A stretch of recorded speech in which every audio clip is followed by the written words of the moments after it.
Tank बंड पर नस्ब किया जाएगा ज्योतिराव फूले का मुजस्समा। सीएम रेवंत रेड्डी के फैसले का बीआरएस एमएलसी के कविता ने किया खैर मकदम।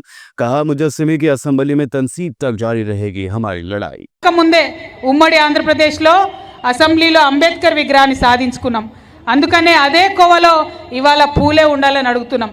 మరి ప్రభుత్వం దిగి వచ్చి పూలే విగ్రహం అసెంబ్లీలో ఇప్పుడు కాదు కానీ ట్యాంక్ బండ్ మీద పెడతామని ఇవాళ పూలే జయంతి సందర్భంగా ప్రకటించడం జరిగింది. ఇప్పుడు ఇక్కడ మనం కార్వాన్లో మీటింగ్ పెడుతున్నాం, మాట్లాడుతున్నాం. ఇదే టైంలో తెలంగాణ ముఖ్యమంత్రి గారు అక్కడ ట్యాంక్ బండ్ మీదకి వెళ్ళి స్థలాన్ని కూడా పరిశీలన చేయడం జరిగింది. మేము తప్పకుండా దాన్ని స్వాగతిస్తున్నాం. పూలే బొమ్మలు ఎన్ని ఉంటే అంత మంచిది, కానీ ఉండాల్సిన చోట కూడా తప్పకుండా ఉండాలి. అసెంబ్లీలో ఖచ్చితంగా ఉండాలి. అసెంబ్లీలో పూలే విగ్రహం పెట్టేంత వరకు కూడా అసెంబ్లీలో పూలే విగ్రహం పెట్టేంత వరకు కూడా మన పోరాటం కొనసాగించాల్సిన అవసరం ఉన్నది.